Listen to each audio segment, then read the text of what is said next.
الحمدللہ رب العالمین والصلاة والسلام علی سید المرسلین وعلی آلہ الطیبین الطاہرین وصحبہ الکرام المتقین المخلصین والاولیاء امتہ والصالحین والعلماء ملتہ المحبوبین وعلینا معہم اجمعین۔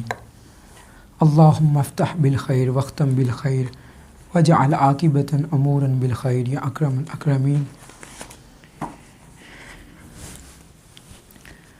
اللہ تبارک و تعالیٰ کی توفیق سے اور آقا علیہ السلام کے نالین پاک کے تصدق سے ہم بڑی کامیابی کے ساتھ اپنی منزل علم کی طرف رواں دواں ہیں، اور علم حدیث میں اللہ رب العزت نے ہمیں جو توفیق مرحمت فرمائی کہ ہم آقا علیہ السلام کے حدیث کے علم کو حاصل کریں۔ پچھلی تمام جتنی بھی نشستیں ہوئیں، ان نشستوں کے دوران ہماری جو ابحاث تھیں وہ یا تو فنون پہ مشتمل تھیں، بعض ابحاث ہماری وہ تذکرۃ المحدثین، محدثین کے تذکروں پہ مشتمل تھیں، تعارف پہ مشتمل تھیں، مصطلحات پہ مشتمل تھیں، اس میں فضیلت اور فردیت کے حوالے سے ہم نے ڈسکشنز کی۔ آج کا مضمون وہ تھوڑا سا ڈیفرنٹ ہے، یہ ایک لیسن ہی نہیں ہے بلکہ یہ ایک تھیوری ہے۔ یہ آپ کو عقیدے پہ کلیئرٹی دلانے کے لیے اور ذہنی اشکالات اور ابہامات کو دور کرنے کے لیے، اور آپ کے ذہنوں میں اگر یا آپ کے ساتھ ملنے والے کچھ لوگ ایسے ہوں گے کہ جو اس طرح کا اعتراض اٹھائیں گے، تو اس اعتراض کا جواب دینے کے لیے آپ کو تیار کرنے کے لیے آج کا موضوع میں نے چنا۔ اور اس کے پیچھے 2-3 روز قبل بھی میں 12 سے 13 گھنٹے تک صرف انہی کتابوں میں مشغول رہا، ان کی تخریجات اور حوالوں کو لکھنے میں، اور آج بھی کم و بیش 10 سے 12 گھنٹے کا ٹائم دے کے میں نے آج اس مضمون کو مکمل کیا۔ اگر آپ میں سے بعض احباب جو ہیں جن کی لکھنے کی سپیڈ تھوڑی کم ہے، تو چونکہ میں نے مضمون مکمل کرنا ہے، اگر آپ میں سے کسی کا رہ جائے تو وہ اپنے ساتھی سے تعاون کر کے اس سے نوٹس منگوا لے یا اسے پکچرز کی صورت میں لے لے، کیونکہ آج اصل میرا جو مقصد ہے وہ آپ کے عقیدے پہ آپ کو کلیئرٹی دینا ہے۔ ایک خاص مکتب فکر پاکستان میں، عرب دنیا میں تو وہ ایگزسٹ نہیں کرتا، پاکستان میں ایک خاص مکتب فکر ایگزسٹ کرتا ہے، اور وہ مکتب فکر جو ہے عرب دنیا میں اس کو کوئی اور ٹائٹل دیا جاتا ہے، سلفی کہا جاتا ہے، لیکن پاکستان میں اس کو کسی اور نام سے پکارا جاتا ہے۔ وہ مکتب فکر ان کے ہاں یہ رواج پایا جاتا ہے کہ 2 اشکالات اور ابہامات وہ اقوام میں اور لوگوں کے ذہنوں میں ڈالنے کی کوشش کرتے ہیں۔ ایک سوال وہ یہ پیدا کرتے ہیں اور فتنہ یہ اٹھاتے ہیں کہ آقا علیہ السلام کے دور مبارک سے لے کے امام بخاری رحمۃ اللہ تعالی علیہ کے دور تک 250 سال کا گیپ ہے، فاصلہ ہے۔ تو وہ کہتے ہیں کہ کیا اس گیپ کے دوران علمی خلا پیدا ہو گیا تھا؟ امام بخاری رحمۃ اللہ علیہ، جیسے کہ آپ کو معلوم ہے، کل میں نے تذکرہ کیا تھا کہ امام بخاری رحمۃ اللہ تعالی علیہ کی کتاب صحیح بخاری وہ قرآن مجید کے بعد احادیث کے باب میں کائنات کی سب سے افضل، اقویٰ اور اعلیٰ کتاب ہے، اور سب سے معتمد ترین کتاب صحیح البخاری ہے۔ تو انہوں نے کہا کہ صحیح بخاری جو سب سے معتمد ترین کتاب ہے، کیا اس کتاب کے پیدا ہونے تک یا اس کتاب کے مدون کرنے تک کیا آقا علیہ السلام کے دور مبارک سے امام بخاری کے دور تک اتنا عرصہ خلا رہ گیا تھا، اور بہت ساری اس خلا کے اندر تو احادیث گھڑ لی گئی ہوں گی، موضوع روایات پیدا کر لی گئی ہوں گی، اور آقا علیہ السلام کے نام مبارک سے غلط چیزیں منسوب کر دی گئی ہوں گی۔ یہ اشکال انہوں نے پیدا کرنے کی کوشش کی۔ ایک سوال یہ تھا، یہ آپ اشکال لکھ لیں، اعتراض۔ دوسرا اعتراض یہ تھا کہ امام بخاری نے صحیح بخاری کے اندر صحیح احادیث درج کیے ہیں، ان سے پہلے یا ان کے بعد کسی کتاب میں صحیح احادیث ثقاحت کے ساتھ نہیں ملتی، تو ہم امام بخاری کی کتاب صحیح بخاری کے علاوہ کسی کتاب کو نہیں مانتے۔ یہ فتنہ ہے۔ پہلا جو تھا وہ اعتراض تھا کہ آقا علیہ السلام کے دور مبارک سے لے کے امام بخاری تک 250 سال کا گیپ تھا، اور دوسرا جو ہے وہ فتنہ ہے۔ وہ فتنہ کیا ہے کہ ہم صحیح بخاری کے علاوہ کسی کو نہیں مانتے۔ آپ نے بھی اپنے اسکول کالج لائف گزاری ہیں، آپ کو پتہ ہوگا کہ وہ جو خاص مکتب فکر ہے، تو اس کے ماننے والے اگر کوئی آقا علیہ السلام کے میلاد پہ آپ دلیل دینے لگیں اور آقا علیہ السلام کی نعت خوانی پہ دلیل دینے لگیں اور آقا علیہ السلام کی نورانیت پہ دلیل دینے لگیں، تو وہ کہتے ہیں کہ ہمیں صحیح بخاری میں دکھاؤ، ہم بخاری کے علاوہ کسی کو نہیں مانتے۔ دوسرا یہ فتنہ، آج اس پہ میں دلائل دوں گا اس کو قلع کما کرنے کے لیے اور آپ کو اس قابل بنانے کے لیے کہ آپ ان لوگوں کو جواب دے سکیں اور اپنے عقیدے پہ کلیئرٹی حاصل کر سکیں۔ پہلے اعتراض پہ آ جائیں، اس کی آگے ایکسپلینیشن پہ آ جائیں۔ امام بخاری رحمۃ اللہ علیہ کے دور مبارک سے آقا علیہ السلام تک 250 سال کا گیپ ہے۔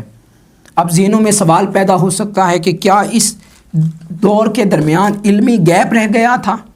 معاذ اللہ، اور احادیث اس عرصے میں کیسے محفوظ رہ پائیں؟ تو اس کا جواب ہے کہ قطعی کوئی خلا نہیں رہ گیا تھا۔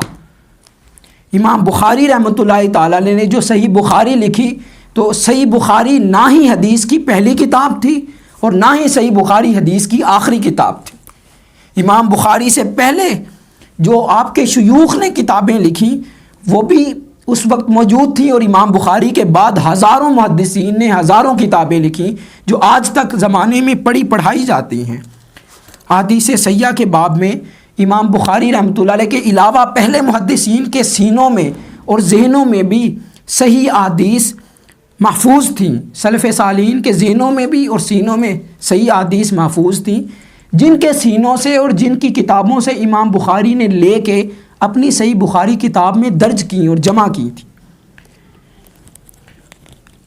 امام بخاری رحمۃ اللہ تعالیٰ علیہ کے صحیح بخاری مرتب کرنے سے پہلے تک، یعنی آقا علیہ الصلوۃ والسلام کے دور مبارک سے لے کے صحیح بخاری کے مرتب ہونے تک 500 تحریری ذخائر، مصنفات، مؤلفات اور تحریری مجموعات احادیث وہ موجود تھے دور میں، جو خلیفہ عمر بن عبدالعزیز نے اور اس سے پہلے صحابہ کرام، تابعین اور اتباع تابعین نے خود اپنے ہاتھوں سے تیار کروائے تھے۔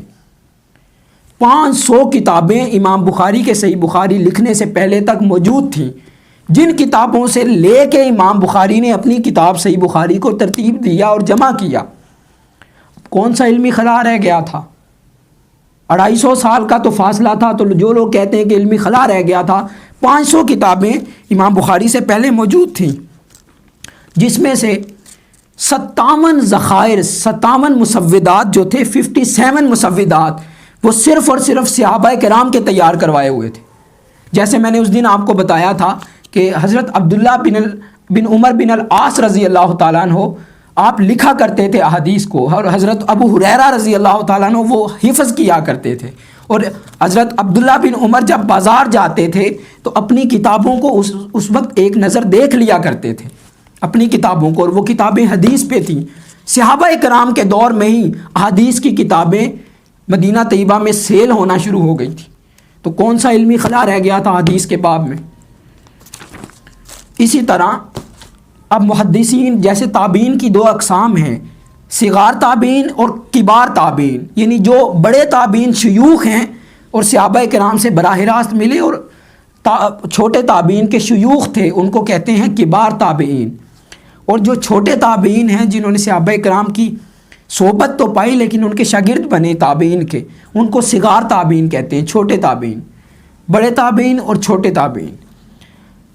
اس طرح کبار تابعین کے مخطوطات کا اور مسودات کا عدد وہ 132 آتا ہے تاریخ میں، یعنی امام بخاری سے پہلے کبار تابعین کے پاس 132 مخطوطات حدیث کے موجود تھے، 132 مخطوطات، کون سا خلا رہ گیا تھا؟ پھر صغار تابعین کی طرف آ جائیں، تابعین صغار جو ہیں ان کے پاس 235 حدیث کے مسودات موجود تھے، 235 حدیث پاک کے لکھے ہوئے کتابی صورت میں مسودات صغار تابعین کے پاس موجود تھے۔ یہ وہ مسودات ہیں جو امام بخاری رحمۃ اللہ علیہ کے شیوخ کے ہاتھ لگے، پھر کیونکہ امام بخاری تبع تابعی سے نیچے سٹیپ پہ ہیں، تبع تابعین کے بعد آتے ہیں امام بخاری۔ تو امام بخاری کے جو شیوخ تھے، بعض شیوخ وہ تبع تابعین میں سے تھے، اور تبع تابعین میں سے جو شیوخ تھے انہوں نے وہ صغار تابعین میں سے جو 132 اور 235 مسودات ہیں ان کو لے کے امام بخاری کے شیوخ نے کتابیں لکھیں، اور ان شیوخ سے امام بخاری نے حدیثیں لے کے صحیح بخاری کو درج کیا۔ تو کون سا علمی خلا رہ گیا تھا؟ یہ اعتراض تو بنتا ہی نہیں ہے۔ اسی طرح امام ترمذی رحمۃ اللہ تعالی علیہ فرماتے ہیں اپنی کتاب علل الصغیر میں، علل الصغیر میں فرماتے ہیں، یہ کتاب علل الصغیر پڑھی ہے سب سے نیچے یہ والی، اس سے میں نے ذرا نوٹ کر لیا ہے۔ علل الصغیر میں فرماتے ہیں کہ ہمارے زمانے سے پہلے، یعنی امام ترمذی امام بخاری کے معاصرین میں سے ہیں، ہم عصر ہم زمانہ ہیں، تو امام ترمذی فرماتے ہیں کہ میرے اور امام بخاری کے دور سے پہلے جن ہستیوں کے پاس کتابی صورت میں ذخائر موجود تھے ان ہستیوں کے نام یہ ہیں، اب ان کے نام لکھتے جائیں۔ امام بخاری سے پہلے جن ہستیوں کے پاس تحریری صورت میں کتب احادیث موجود تھی، ذخائر موجود تھے، ان کے نام جلدی سے لکھتے جائیں۔ ان میں حشام بن حسان ہے، حشام بن حسان، عبد الملک بن عبد العزیز بن جریح ہے، عبد الملک بن عبد العزیز بن جریح، سعید ابن عروبہ ہے، سعید ابن عروبہ، امام مالک بن انس ہیں، امام مالک بن انس، امام حماد بن سلمہ ہیں، امام عبداللہ بن مبارک ہیں جو صحابہ کرام میں سے ہیں، امام یحییٰ بن زکریا ہیں، یحییٰ بن زکریا، امام وقی بن الجراح ہیں، یہ وہی ہے امام وقی جو شیخ ہیں امام احمد بن حنبل کے، اور پچھلے 1 ماہ پہلے میں نے ان پہ خطاب بھی ریکارڈ کروایا تھا، حافظہ سے متعلق جو خطاب کیا تھا میں نے، شکوت الی وقیع سوء حفظی فارشدنی لترک المعاصی فاخبرنی بان العلم نور فنور اللہ لا یہدی لعاصی، وہ جو ان کا ساری شروع پھر اس کے بعد ہے، تو وہ یہ امام وقیع تھے جو امام احمد بن حنبل کے بھی استاد ہیں، امام وقیع بن الجراح ہیں، امام سفیان ثوری ہیں، امام علی بن المدینی ہیں، امام علی بن المدینی، اور اس سے پہلے امام سفیان ثوری۔ اب امام ترمذی فرماتے ہیں کہ امام علی بن المدینی رحمۃ اللہ تعالی علیہ وہ امام بخاری کے شیوخ میں سے ہیں، امام علی بن المدینی امام بخاری کے شیوخ اور اساتذہ میں سے ہیں، اور امام علی بن المدینی کی کتابوں کی تعداد 200 ہے۔ امام بخاری نے صرف 24 کتابیں لکھی حدیث میں، اصول حدیث پہ اور حدیث پہ، جبکہ امام بخاری کے جو شیخ ہیں امام علی بن المدینی ان کی 200 کتابیں صرف احادیث میں درج ہیں۔ اس کا حوالہ بھی لکھ لیں، ابن حجر العسقلانی نے تہذیب التہذیب میں بیان کیا، یہ سب سے نیچے پڑھی ہے یہ والی، ابن حجر العسقلانی نے تہذیب التہذیب میں اس کو بیان کیا، اور جو پچھلا امام ترمذی کا کوٹیشن ہے وہ ہے ترمذی العلل الصغیر میں۔ تو 200 کتابیں امام بخاری کے شیخ نے حدیث پہ لکھی ہیں، اور امام بخاری اب شیخ ہیں تو پہلے لکھی ہوگی نا، بڑے ہوں گے شیخ، ان سے پہلے لکھ لی ہوں گی صحیح بخاری کے مدون ہونے سے پہلے، تو کون سا علمی خلا رہ گیا تھا؟ اور یہ اعتراض تو بنتا ہی نہیں ہے کہ ہم بخاری کے علاوہ کسی کو نہیں مانتے، بھئی بخاری نے جن سے حدیثیں لی ہیں ان کو بھی نہیں مانتے، بخاری نے بھی تو کسی سے حدیثیں لی ہیں نا۔ امام بخاری نے آقا علیہ السلام کی قبر انور پہ جا کے یہ تو نہیں کہا تھا کہ یا رسول اللہ میں ان ائمہ کو نہیں مانتا، تو آپ مجھے فرما دیں جتنی حدیثیں ہیں آپ مجھے لکھواتے جائیں، میں لکھتا جاؤں گا۔ یا امام بخاری کو الہام ہو گیا ہو، کشف ہو گیا ہو علم لدنی کے ذریعے، کتابیں علم لدنی وحب کے ذریعے نہیں لکھی جاتی، کتابیں کسب کے ذریعے لکھی جاتی ہیں، اس میں محنت درکار ہوتی ہے، بیٹھنا پڑتا ہے، کتابوں کے انگار کھنگالنے پڑتے ہیں، اس کے بعد انسان کو علم ملتا ہے، اخذ ہوتا ہے، اور پھر وہ معرفت لکھتا ہے اور کتاب لکھتا ہے۔ یہ اعتراض بنتا ہی نہیں ہے کہ میں بخاری کے علاوہ کسی کو نہیں مانتا، بھئی بخاری نے بھی تو کسی سے لے کے لکھا ہے نا، بخاری سے پہلے جو 500 مسودات موجود تھے بخاری نے ان میں سے لے کے لکھا ہے۔ اسی طرح اب جو امام بخاری رحمۃ اللہ علیہ سے پہلے جو کتابیں موجود تھیں وہ ان ناموں سے منسوب کی جاتی تھی، یعنی کتابوں کے کوئی نام نہیں ہوتے تھے، جیسے صحیح بخاری نام ہے، صحیح مسلم نام ہے، اس وقت کتابوں کے نام ہوتے تھے، نام لکھیں۔ امام بخاری سے پہلے کتابوں کے نام، کچھ کتابیں موطا کے نام پہ لکھی جاتی تھی، میم واو طا الف موطا۔ کچھ کتابیں مسند کے نام پہ لکھی جاتی تھی، مسند۔ کچھ کتابیں مصنف کے نام پہ لکھی جاتی تھی، کچھ کتابیں جامع کے نام پہ لکھی جاتی تھی، کچھ کتابیں سنن کے نام پہ لکھی جاتی تھی، اور بعض کتابیں جو ہیں وہ الجامع کے نام پہ لکھی جاتی تھی، الجامع۔ تو یہ وہ کتابیں ہیں جو امام بخاری سے پہلے ایگزسٹ کرتی تھی، جن سے چن چن کے حدیث امام بخاری نے اپنی کتاب صحیح بخاری کو درج کیا۔ اب میں صرف وہ کتابیں آپ کو ریفر کر رہا ہوں جو آج بھی پڑھی اور پڑھائی جاتی ہیں مدارس میں، درس نظامی میں، اور بڑے بڑے شیوخ اور اساتذہ ان سے دروس دیتے ہیں عرب دنیا میں۔ عرب دنیا کی بات کر رہا ہوں، پاکستان میں نہیں۔ جامعہ القرویین میں، جامعہ الفارس میں لبنان میں، جامعۃ الازہر میں، جامعہ حفلۃ التخرج میں، وہ کتابیں جو آج بھی مارکیٹ میں اویلیبل ہیں، اور اگر پاکستان میں کہیں عربک کتب کا مکتبہ ہو تو آپ کو وہاں سے مل جائیں گی، جو آج پبلشڈ فارم میں ہیں۔ اب آپ نے اس طرح کرنا ہے کہ فور لائنیں بنانی ہیں، بلاکس بنانے ہیں۔ سب سے پہلے میں مصنف کا نام لکھواؤں گا، مصنف کا نام، دوسرے نمبر پہ کتاب کا نام، دوسرے نمبر پہ تاریخ پیدائش، پہلے نمبر پہ مصنف کا نام، دوسرے نمبر پہ تاریخ پیدائش، پھر اس کے نیچے آپ نے کتاب کا نام لکھنا ہے، اور چوتھے نمبر پہ آپ نے احادیث کی تعداد اس کتاب میں لکھنی ہے۔ مصنف کا نام، تاریخ پیدائش، کتاب کا نام اور احادیث کی تعداد، یہ چار، پھر نیکسٹ اسی طرح نیچے لکھنا ہے، پھر نیکسٹ اسی طرح۔ یہ کافی ساری میں کتابیں لکھواتا ہوں۔ اب اس کی جو میں ایکسپلینیشن ساتھ ساتھ بیان کروں گا اس کو لکھنے کی ضرورت نہیں ہے، آپ میں سے کوئی لکھنا چاہیں تو لکھ سکتے ہیں، صرف ان چار بلاکس کو بھرتے جائیں۔ آج جو کتابیں پبلشڈ فارم میں اور آج بھی موجود ہیں ان میں صحیفہ حمام بن منبع، سواد ہا یا فا ہا، صحیفہ حمام بن منبع، یہ حمام بن منبع یہ سیدنا ابو ہریرہ رضی اللہ تعالیٰ عنہ کے شاگردوں میں سے ہیں، اور تابعین، جلیل القدر تابعین میں سے ہیں۔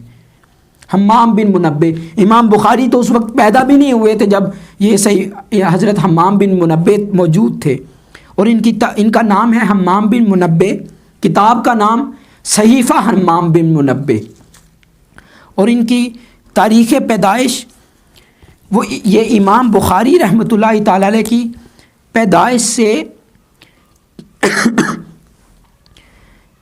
63 سال قبل ان کا وصال ہو گیا تھا۔ امام بخاری رحمۃ اللہ علیہ کی پیدائش مبارکہ سے پہلے 63 ایئرز پہلے یہ وصال فرما گئے تھے، یعنی امام بخاری کے دادا پر دادا شیوخ میں سے ہیں یہ، اور ان کی وفات 131 میں ہوئی تھی۔ کل میں نے آپ کو بتایا تھا امام بخاری کی وفات اور پیدائش میں لکھواؤں گا۔ امام بخاری رحمۃ اللہ تعالیٰ علیہ کی ولادت باسعادت 194 ہجری میں ہوئی تھی، 194 ہجری میں، اور آپ کی وفات 256 ہجری میں ہوئی تھی، 256 ہجری میں آپ کی وفات ہوئی تھی۔ تو 194 میں امام بخاری پیدا ہو رہے ہیں، اور 131 میں حمام بن منبع وفات پا رہے ہیں، 63 سال پہلے وفات پا رہے ہیں، اور انہوں نے جو ہے نا وہ حدیث میں کتاب لکھی صحیفہ حمام بن منبع، یہ بھی آج موجود ہے، آپ کو مل جائے گی عرب دنیا میں مارکیٹ میں۔ دوسری کتاب پہ آ جائیں، ایک جامع معمر بن رشید ہے، جامع معمر بن رشید،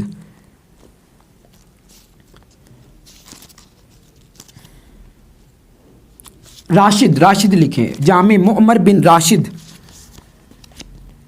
امام راشد رحمۃ اللہ تعالی علیہ، امام معمر بن راشد، ان کی ولادت بھی امام بخاری رحمۃ اللہ تعالی علیہ کی ولادت مبارک سے ان کی وفات 40 سال پہلے ہو گئی تھی۔ امام بخاری رحمۃ اللہ علیہ کی ولادت باسعادت سے 40 سال پہلے امام معمر بن راشد وصال فرما چکے تھے، اور انہوں نے جو جامع معمر بن راشد کتاب لکھی اس میں 1213 احادیث درج کی سند کے ساتھ۔ اسی طرح موطا امام مالک ہے، ٹائم تھوڑا ہے جلدی سے لکھیں، موطا امام مالک ہے، امام مالک رحمۃ اللہ تعالیٰ علیہ نے لکھی موطا امام مالک، اور آپ کی تاریخ پیدائش 94 یا 95 ہجری ہے،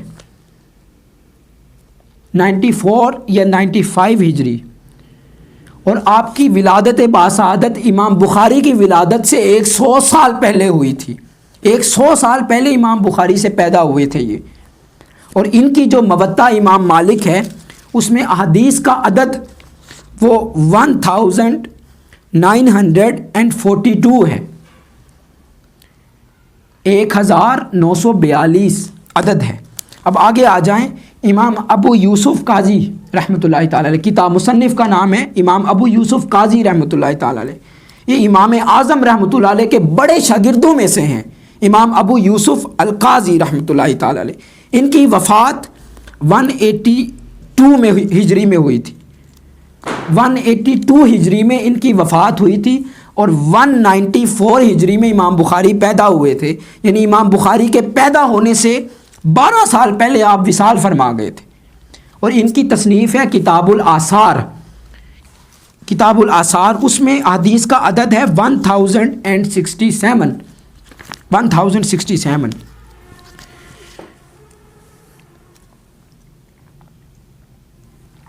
الحمدللہ۔ اب آگے آ جائیں، مسند ابی داؤد، امام ابو داؤد نے لکھی ہے مسند ابی داؤد، وہ اس نے لکھوائی تھی، یہ بھی امام بخاری رحمۃ اللہ تعالیٰ علیہ کی پیدائش سے 60 سال پہلے کا زمانہ ہے، امام ابو داؤد کا 60 سال پہلے پیدا ہوئے تھے امام بخاری کی پیدائش سے، اور ان کی کتاب ہے مسند ابی داؤد، اور اس میں احادیث کا عدد ہے 2090 احادیث انہوں نے اپنی کتابوں میں لکھی ہیں۔ پھر آگے آ جاتا ہے مسند امام شافعی رحمۃ اللہ تعالیٰ علیہ، مسند امام شافعی، ان کی وفات 204 ہجری میں ہوئی، 204 ہجری 204 ہجری میں ان کی وفات ہوئی، اور امام بخاری رحمۃ اللہ علیہ کی عمر مبارک اس وقت 10 سال تھی، چھوٹے سے بچے تھے 10 سال کے، اور امام بخاری رحمۃ اللہ علیہ نے 205 ہجری میں حدیث کا درس سننا شروع کیا تھا، یعنی علم حدیث حاصل 205 ہجری میں شروع کیا تھا، درس حدیث میں بیٹھنا، اور 1 سال پہلے 204 میں امام شافعی وصال فرما گئے تھے، یعنی امام بخاری کے علم حدیث کو پڑھنے شروع کرنے سے پہلے ہی 1 سال پہلے امام شافعی وصال فرما گئے تھے، اور ان کی حدیث کا جو عدد آتا ہے وہ 1811 ہیں۔ اس طرح مصنف ابن ابی شیبہ، امام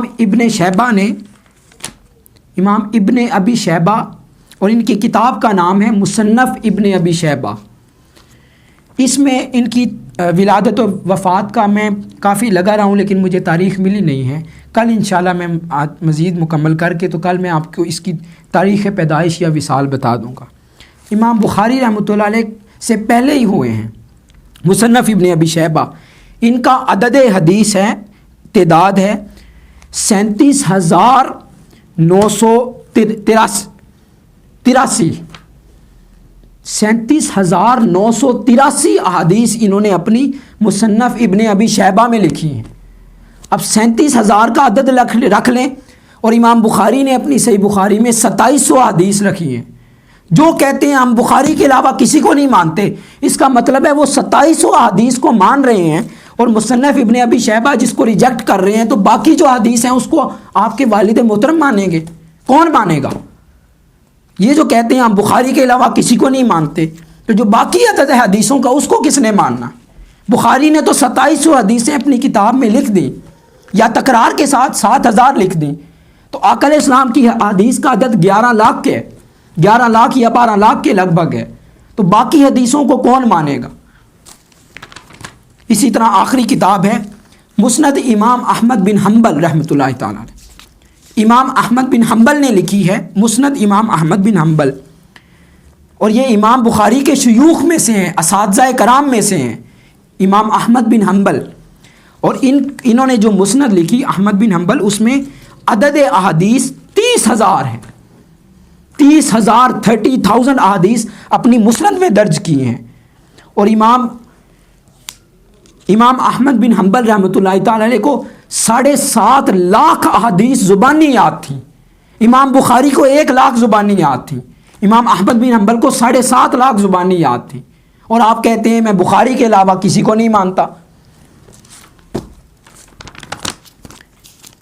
امام بخاری یہ جو کہتے ہیں کہ بخاری میں دکھاؤ میں مانوں گا، بخاری میں نہیں تو میں نہیں مانوں گا، یہ تو جاہلانہ بات ہے.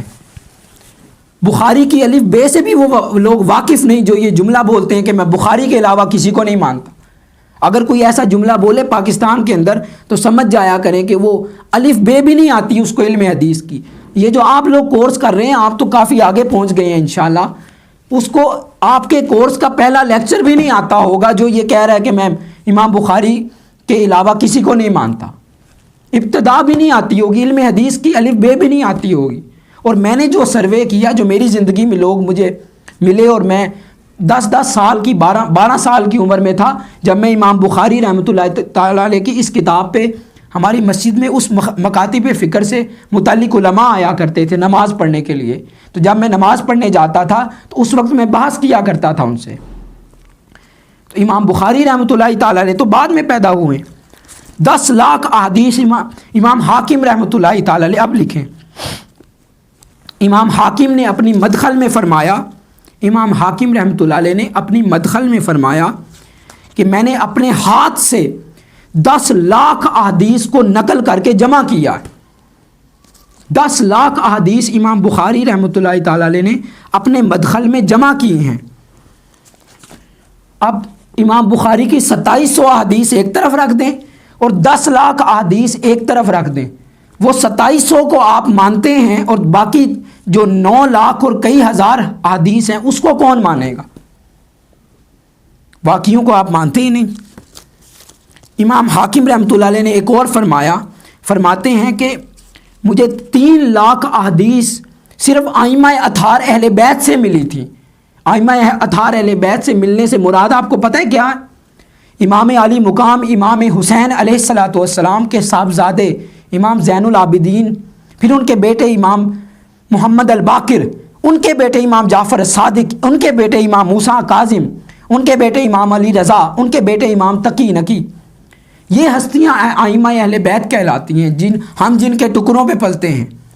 امام حاکم فرماتے ہیں کہ میں نے 3 لاکھ حدیثیں تو صرف ان سے لی ہیں. تو جو کہتے ہیں کہ ہم بخاری کے علاوہ کسی کو نہیں مانتے تو اس کا مطلب ہے کہ ائمہ اطہار اہل بیت کو بھی نہیں مانتے. اور جو ائمہ اطہار اہل بیت کو نہیں مانتے تھے انہوں نے ان کے سر قلم کر دیے تھے. آپ کو سمجھ جانا چاہیے جو لوگ یہ کہتے ہیں کہ ہم بخاری کے علاوہ کسی کو نہیں مانتے، ائمہ اطہار اہل بیت کی روایات کو بھی نہیں مانتے، تو وہ پھر وہی ٹولہ چل رہا ہے، وہی نسل چل رہی ہے اس بدبخت ملعون یزید کی جو کہتے ہیں کہ ہم بخاری کے علاوہ کسی کو نہیں مانتے. یہ کیا تماشا ہے بخاری کے علاوہ کسی کو نہیں مانتے؟ امام بخاری کے اساتذہ کرام جن سے امام بخاری نے حدیث لی ہیں وہ ان کو کون مانے گا؟ امام بخاری نے بھی تو کسی کو مانا تھا. ہم تصور کرتے ہیں اگر امام بخاری آج کے دور میں ہوتے اور ان لوگوں کا وہ حشر کرتے کہ جو ہم اپنی آنکھوں سے تصور کرتے ہیں ذہن میں.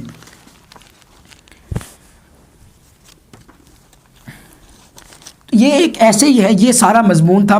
ٹائم چونکہ ہو گیا ہے اب میں مکمل کر رہا ہوں اس کو. تو یہ ایک ایسا فتنہ ہے کہ ہم بخاری کے علاوہ کسی کو نہیں مانتے. بھئی باقی ائمہ کرام کی محنتیں آپ ضائع کرتے ہیں. صحابہ کرام بخاری کے علاوہ کون لوگ شامل ہیں اس میں؟